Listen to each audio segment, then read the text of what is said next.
if you are not physically well, i.e. have a cold or pain, what techniques can you use to have a peaceful meditation session? One of the reasons for practicing meditation is to understand and to become more aware of the nature of pain, how to deal with pain, and in particular the relationship between pain and suffering. Now, for most people, pain and suffering are one and the same thing. But through development of mindfulness and awareness, you can separate the two and recognize that it's possible to experience physical pain without suffering. The reason why that is possible is that what we call pain usually involves a mental reaction to pain. And that mental reaction to pain is almost immediate, so that very few people realize what's happening. And the kind of reactions to pain that you have will be deeply conditioned. It may be conditioned, for instance, by experiences of pain as a child. For instance, if someone as a child experienced a lot of pain and there was no loved one, no parent to soothe them or to take away their pain, then the meaning of physical pain for them is very different from the meaning of someone who experienced physical pain but always was sure that there was a parent or someone to help them. So we have perceptions about pain. It has different meanings for different people. And our experience of the suffering of pain is created in our brain more than anywhere else. Certain deeply conditioned reactions to pain take a lot of time to work with. But what we can do is to see very clearly that the suffering caused by pain is bound up with some kind of resistance. So that resistance to pain, that non-acceptance of pain, may manifest as anger, resentment, feeling sorry for yourself, panicking, feeling afraid, worrying. What's going to happen next? If it's like this now, what's it going to be like in 5 minutes or 10 minutes? Or is this something serious? All kinds of doubts and worries. But the most fundamental is, I don't want to feel this way. I don't want to have to experience pain. So that all those mental reactions are things that are not inherent in the pain. They're not part of the pain itself. They're things that we add on to the pain. And with mindfulness, we can find skillful means of dealing with that. Now, there's a basic psychological principle underlying the various methods of dealing with pain, and that is that in any one moment, your mind can either be in a wholesome state or an unwholesome state. Wholesome and unwholesome are the translations for kuson, akuson. So we can use a very simple replacement technique. For instance, if you're having pain, it might be through some illness, or it might just be the pains coming from sitting in an unaccustomed position, aches in your knees and your back and so on. Then, when it's becoming really annoying and irritating, then what we can do is develop a consciously positive attitude towards the pain, an attitude of acceptance. And that attitude of acceptance replaces all the negative mental states that have already arisen without our recognizing them. So, say you have a pain, which for instance, you can use the breathing and just imagine that the breathing is like a very cool, gentle breeze, just like caressing the area of pain, very gently and kindly. So you're using imagination to create a positive mental state which replaces the negative mental state. Now there's a whole array, many different kinds of practices included in this umbrella term meditation, which aim to replace negative mental states with positive mental states. And all these are called by the name of samatha. Samatha means using your intelligence to create, sustain, develop positive mental states, and to reduce and eliminate negative mental states. That's the meaning of the word samatha.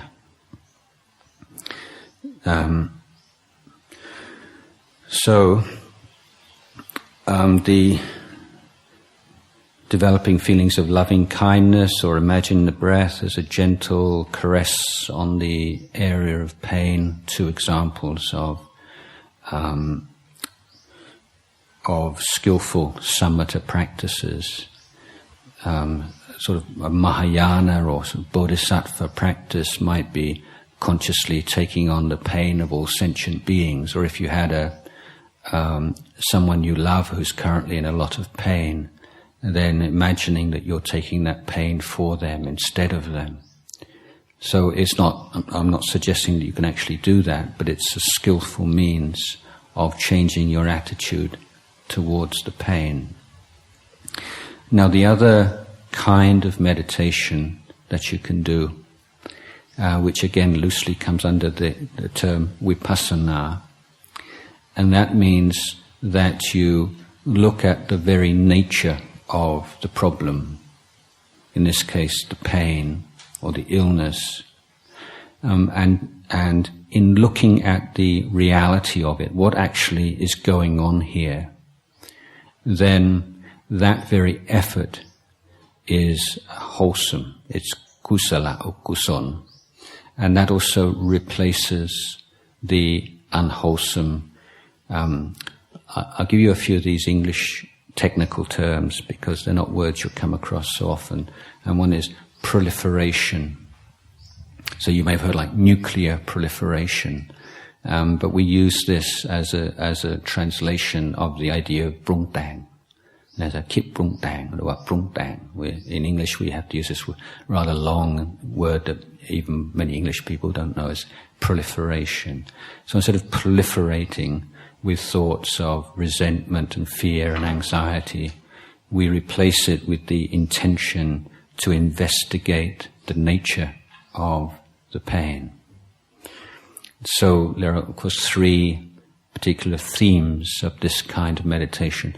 One is to see the impermanence, and secondly is to see the dukkha, or the suffering, the painful aspect as pain. And the third is the anatta, or the selfless or ownerless nature of phenomena. In these three themes, most meditators will find one is kind of easier or really appeals to them more than the others. So you don't have to use all three, you can just use one. In the first case, anicca or impermanence is the easiest to understand, at least intellectually. It's the constant change. So if you have a pain in your knee, let's say, so you say, "Oh, my knee hurts," and so the vipassana or wisdom approach is to say, what is going on here? Where is the pain? What is the characteristic of the pain? What's the intensity of the pain? And so something that seems to be a very kind of solid block of pain, when you look at it very closely, you see that it's energy. It's basically energy. It's moving all the time. It's not in a fixed place. The characteristic of pain varies greatly. You can have shooting pains and pressing pains and all kinds of different pains, and the intensity of the pain is not stable either. So pain tends to come in waves, doesn't it? It reaches a peak and then it becomes reduced a little bit, and then it comes again, another wave. So we're looking, rather than seeing pain as something to be feared or something to get away from, then we're looking at it and saying, what's going on here? What is this thing experientially, beyond language? What is this experience that we call pain? And we look at it in terms of, as I say, its location, its characteristics, its intensity. And so through that effort of facing up and looking at pain in that very precise kind of way, those kinds of fears and anxieties and resentments and so on have no place. They can't maintain themselves in your mind. So in the course of meditation, every meditator has physical pains of one kind and another, and these are not kind of enemies of meditation, but these are part of it, because meditation is not to find a technique to take you off into another world where you're sort of blissed out. It's not like a drug, but you're learning life skills and you're learning ways of looking and understanding your experience as a human being, free of theory and philosophy, and you're just looking what's going on here right now. And you're developing means of dealing with the problems that you experience internally, not just running away from unpleasantness or unpleasant mental states or painful physical states, but you're trying to learn from them and learn how to deal with them constructively. So if you learn these kinds of skills while you're sitting meditating or you're walking in meditation, in Jongkrom, walking meditation, those skills then you can apply in your daily life. And your attitude to pain will change. Fear of death is for most people largely a fear of pain, uncontrollable pain, rather than of death itself. So your attitude to death changes when you're willing to look at pain. The key point again is to see that pain does not necessarily mean suffering. There's a lack of mindfulness and awareness that allows pain to morph into suffering, because we're unaware of the way that the mind reacts to the pain. The more aware we are, the less we have to do that, the more freedom we have from that habitual reaction. So if you have generally you have some kind of illness and sitting cross-legged is not an option, then you can also sit on a chair and be more comfortable. The important point is that you're maintaining that sense of effort with whatever restrictions that you have. So if you're sitting on a seat, that's fine. You need some support. But if you just sort of lean back and just totally relax, that won't be meditation. You'll just fall asleep. It is possible to, if you're very ill, to meditate laying down, but that's very difficult to do because, of course, it's so easy to fall asleep. But if you do that, my suggestion is that you don't meditate in the same sleeping posture you adopt for sleeping. So if you always sleep on your side, then you meditate laying on your back. If you always sleep laying on your back, then lay on your side and adopt a mudra with your fingers or something to maintain that sense of this isn't the same thing that I'm doing when I fall asleep. Otherwise, just the habitual reactions will take place and you'll fall asleep very, very quickly. So don't resent aches and pains that arise. That's all part of the learning process, and there's nobody who doesn't have to deal with that in meditation. It's how to make use of every kind of experience, both those that we enjoy and we don't, to develop wisdom and understanding, which is the main point.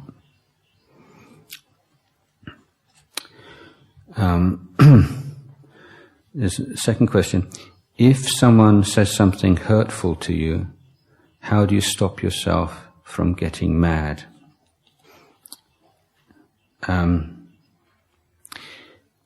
I spoke briefly yesterday about the path of practice as being like a holistic system, or one involving an education of your every aspect of your life, both your conduct, your speech, your emotions, your thinking, your attitudes.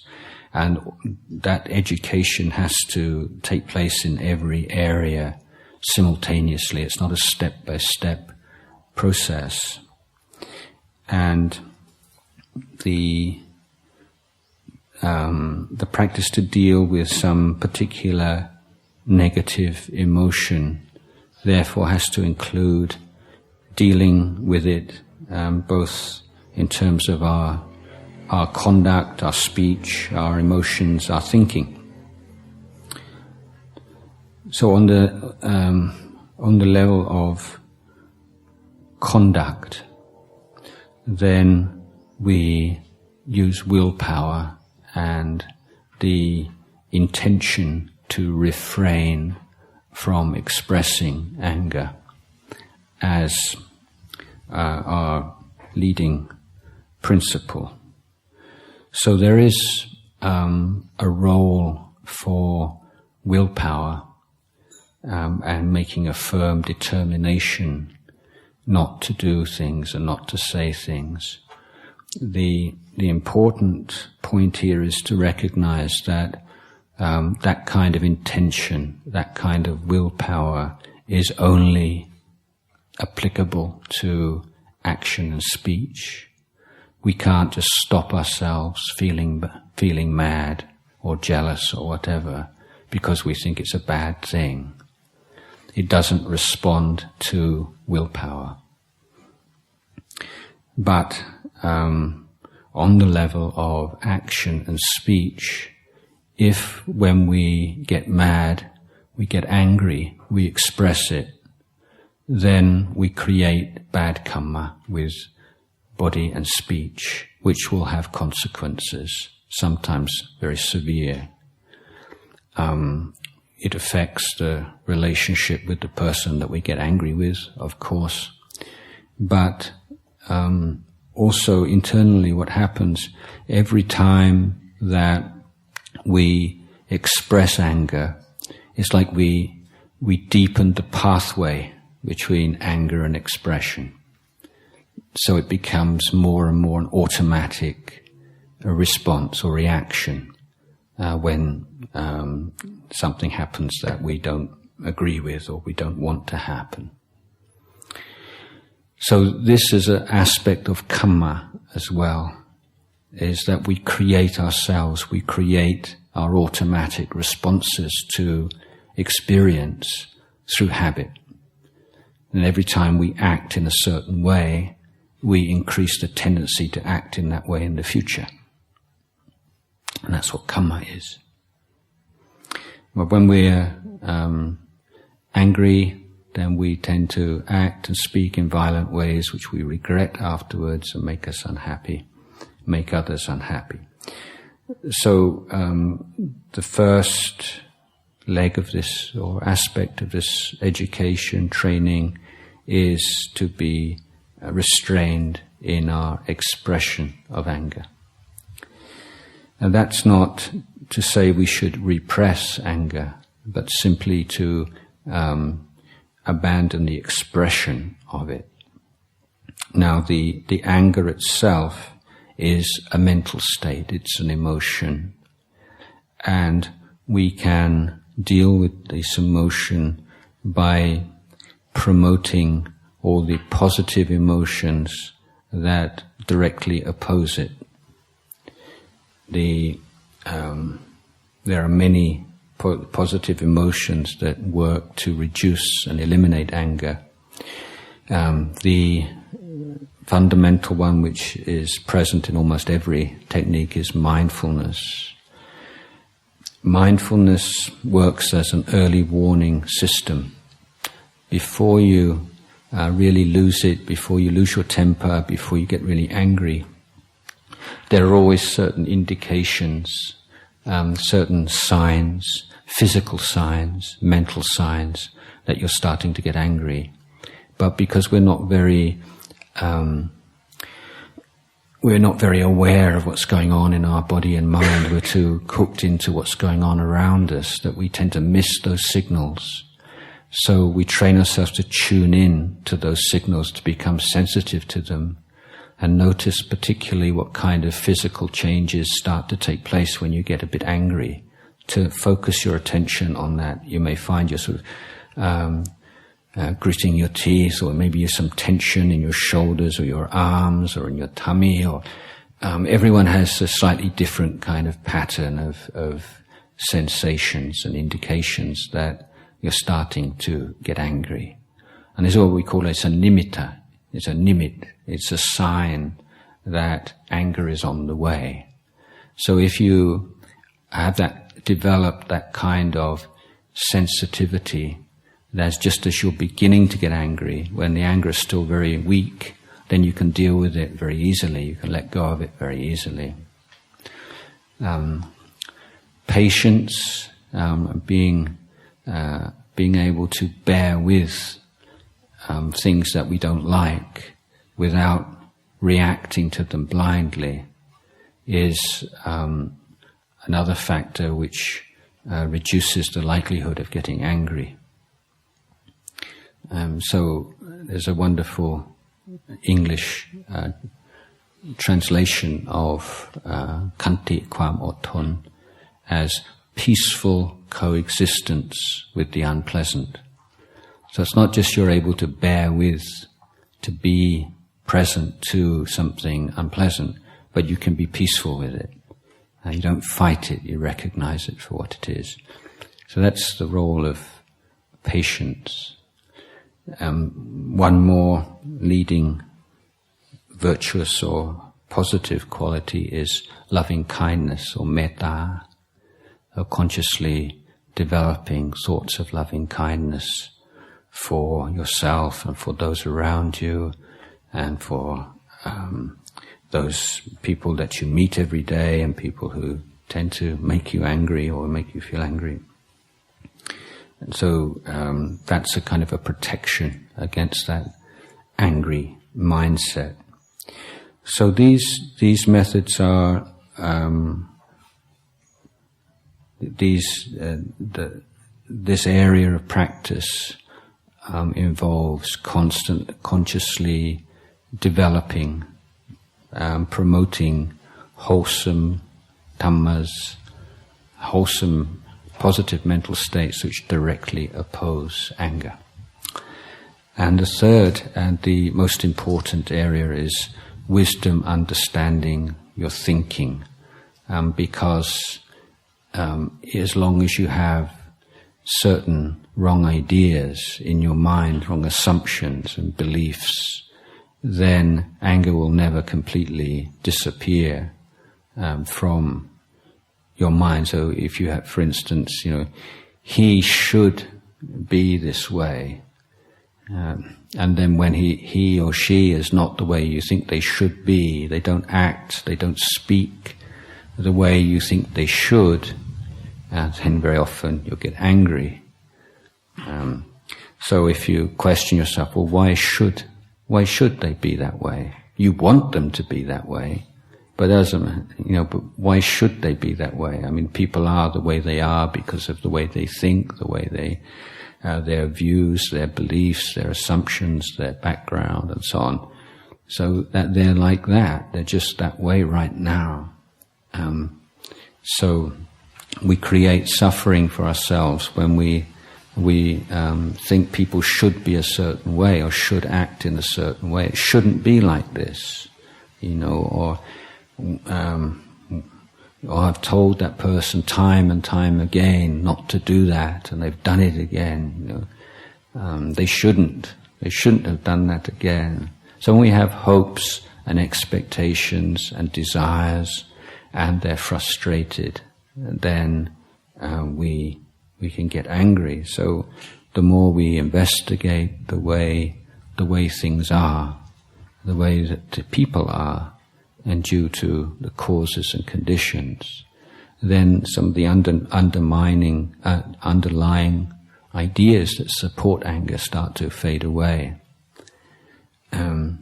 Similarly, when we reflect upon all the pain and suffering that we've experienced in our life so far because of our anger, when we reflect on the pain and suffering that we see around us in our family, friends' families and societies through the power of anger, then we get to a certain point where we think, I just don't want that as part of my life anymore. And you realize unless you do something about it, you're going to have to deal with anger in yourself and its consequences for the rest of your life and in future lives. There's nobody, there's no pill, there's no holy being who's going to take away your anger. It's something that you've created yourself and something you have to take away yourself. You have to take responsibility for it. So that kind of reflection, what we call wise reflection, gives you this determination to be free from anger through seeing the suffering inherent in anger. And also if we can remember or recollect or recall the cases where we've met people who seem to be free from anger, or people who behave in such a way that we're amazed and we think, well, if that had been me in that situation, I would have completely lost my temper. You see, probably the worst thing, the thing that's hardest to deal with in life is contempt, isn't it? If someone do min, that's probably the most difficult thing emotionally for people to deal with.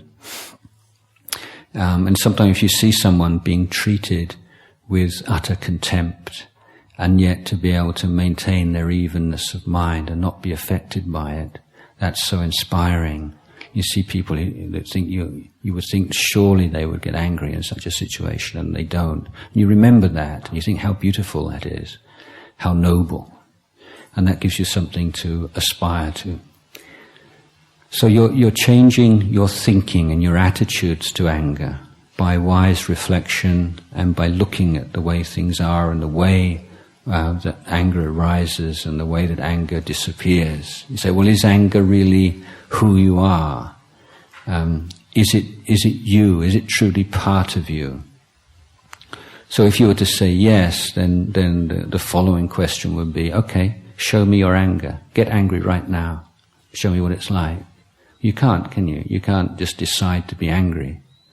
But if anger was really something that belonged to you, your possession, surely you should be able to get angry on demand. But you can't. So the anger is a conditioned phenomena. It's not you, it's not who you are.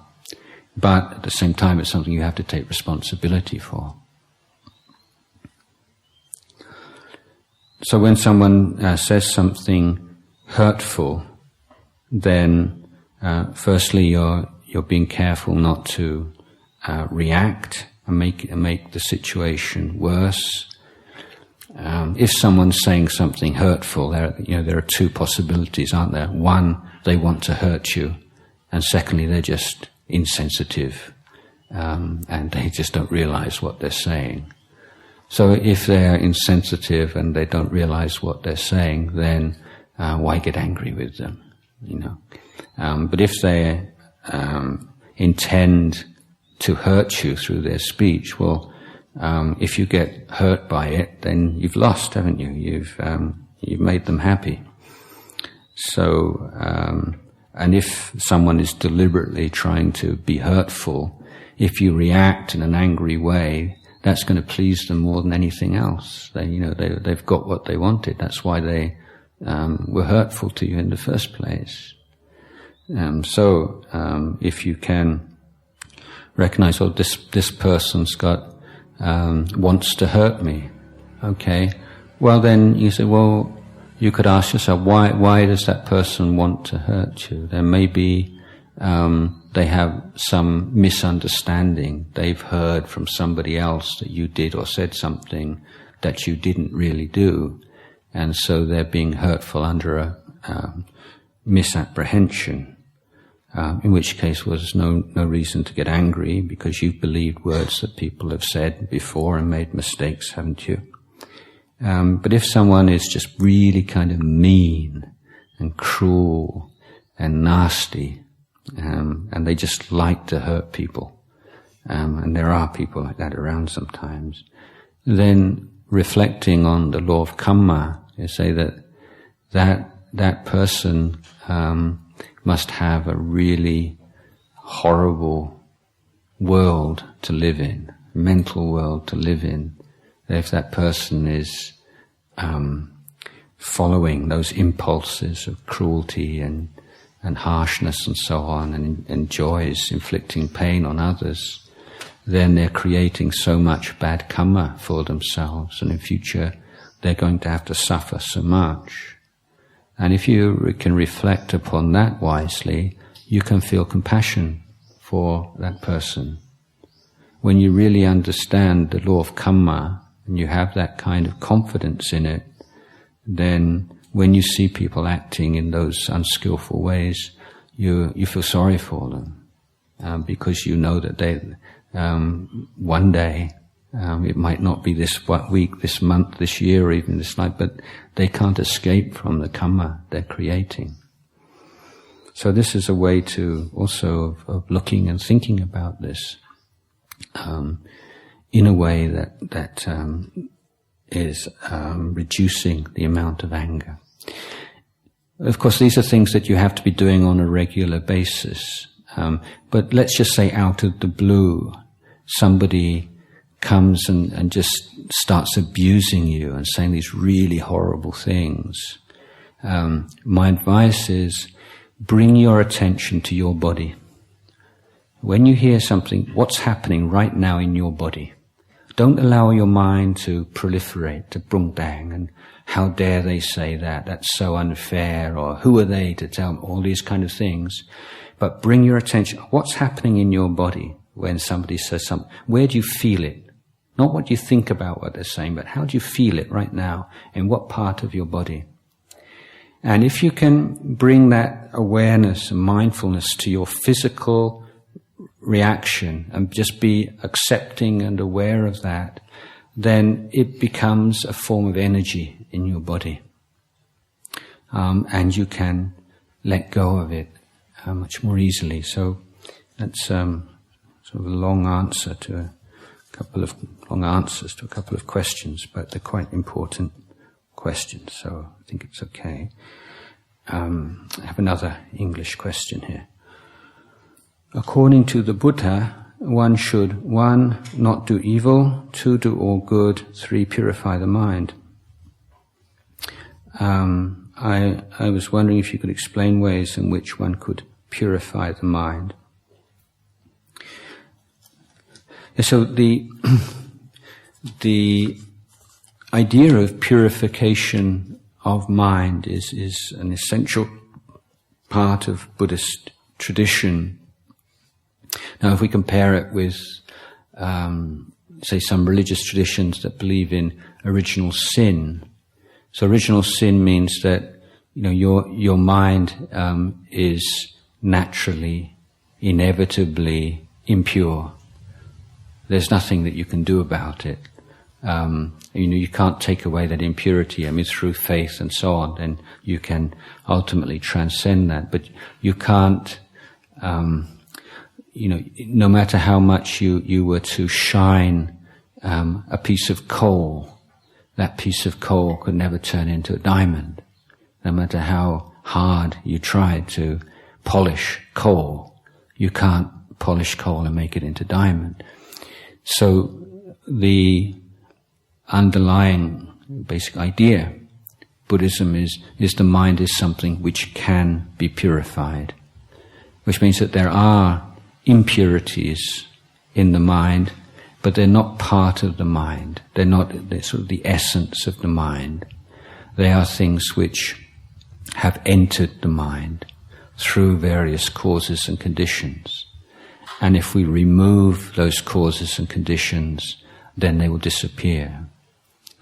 So we stop feeding those impurities. And following on from what I said a few minutes ago, we find methods of promoting all those positive qualities, pure qualities which oppose the impure qualities. So when we're no longer encouraging, we're no longer feeding, we're no longer indulging in the impure qualities, and secondly, we are consciously, systematically promoting all the pure qualities. And so the impure qualities become less and less, and the pure qualities become stronger and stronger. So this is the way that purification of mind takes place. So let's take on the level of dana. So if or attitude to people around us, someone's very self-centered,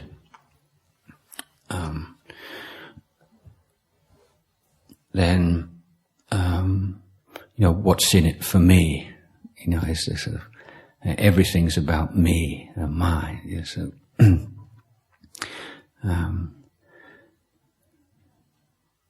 I heard about this couple who went to see the doctor, and the husband was diagnosed as having cancer, and the wife said, "Why me?"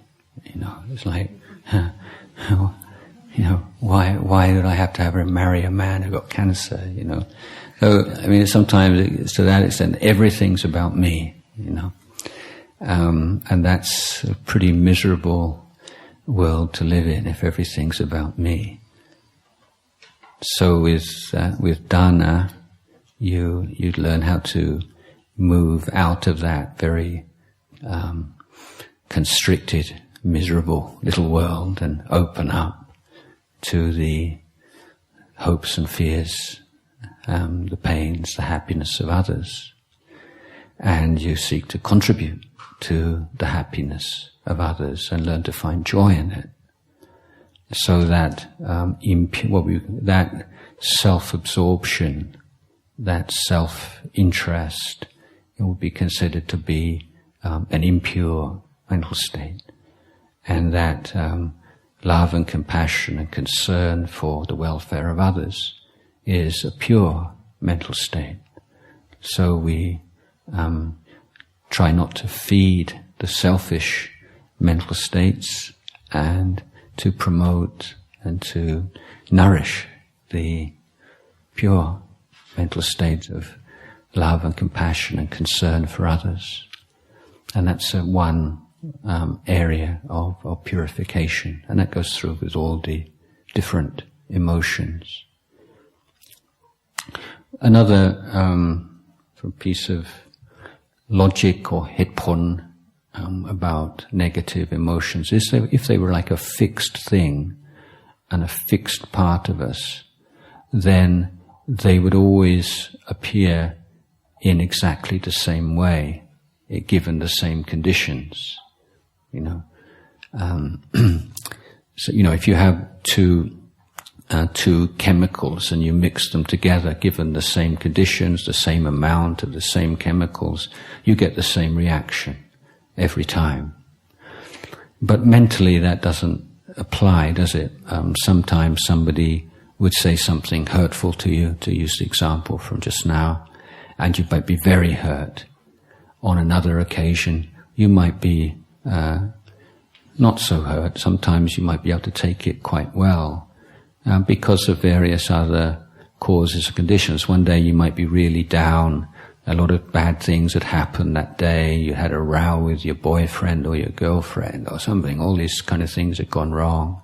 And then when you're feeling very vulnerable and unsure of yourself, somebody says something really nasty and it has a huge effect on you. Whereas on another day, and you get very upset with them, then on another day everything may have gone very well. You may have been very successful in your work or in your studies. People have given you a lot of praise. Everything's going very well. And you're just feeling very self-confident, and somebody says something hurtful, and it's not nice, but it doesn't really penetrate, doesn't really have the same devastating effect because of the very positive state of mind you're in. So even if the words, the situation was the same, the words were the same, the intention, the nastiness of the person involved were the same, but the emotional reaction to it, the negative mental states that arise in your mind are not always the same because there are so many other things coming into play. So this is a proof that there are not these kind of fixed impurities in your mind, or things that you just have to put up with, that there's this very complex web and pattern of mental states that we can do something about. Okay, I'll leave these two Thai questions for the Thai session this afternoon. Got time for one more question if anyone would like to ask anything. Yeah. Can you speak in English? What are the differences between want and need? Between want and need. Yeah, well, it's interesting that we don't even have that clear distinction in Thai language or Pali language. So it is a matter of how you cut the cake and how you talk about desires. I think that generally in English we say need is something that if you didn't have it, you die or you come close to death. So you need oxygen, you need food, you need rest, and you need a roof over your head, and these things are basic needs. But even in the West, there's a big debate about what are needs, what are the basic needs of human. Is education a need, for instance? Many people would include that as a need, apart and above from the basic physical needs. But there are also like emotional needs. If, for instance, if children lack a caring parent in the first few months of their life, they'll be emotionally crippled throughout their lives. So you could argue that was a need. So it's a kind of not a clear concept. But in Thai or in the Pali and Buddhism, you see what we talk about two different kinds of desire. One desire we call tanha or craving, and then the other is chanta, which we don't really have a good English version of or translation, but we can say it's like a wise or intelligent desire. So often in the West, people will will tell you that Buddhism tells you you shouldn't have any desires, you shouldn't have any wants. But in fact, the Buddha is saying that you try to eliminate the craving kind of desires, the selfish, ignorant, destructive desires, but you have to cultivate the positive desires, the intelligent desires. For instance, if you see somebody suffering in pain, you want to help them. Well, that's not a kilate, that's not a defilement or an impure mental state. That's a positive desire, and that's to be promoted and cultivated. So it's a recognition of these desires which are based upon ignorance and defilement and lead to suffering, and those which come from wisdom and understanding and lead to peace and wisdom. So how that relates to wants and needs, not quite sure. I think that it's possible to want something that you need and need something that you want, but you could also want something that you don't need and need something that you don't want. Yeah. So that's maybe one way of looking at it. Look at all the things that you want and ask yourself, do you need them or not? And what does that mean? And ask yourself, what do you really need? And are you leading your life in such a way that you're finding your way towards all those things that you need? Because sometimes, or often, people spend so much time chasing the things they want that they actually overlook the things they need and put themselves in a position where they're not able to attain the things that they need, because they've been too deluded by the things that they want. So we're again returning to something I said yesterday. Buddhism is like a form of education. The things that you want right now are conditioned by all kinds of factors. You maybe want something because it's advertised on the television a lot, or your friends have it, or it's considered, fashionable or cool, but it's not something that you really need. It's a matter of sort of bringing that light of awareness and examining those things that you want, and you say, why do you want them? What for? What really is it? Why do people want a lot of money? Why do people want to be famous? What is the value? The pros and cons of being famous. Why is that so attractive to people? Why is fame such a wonderful? Why are we so obsessed with celebrity? What's that all about? So, these are things that are very much part of our culture now.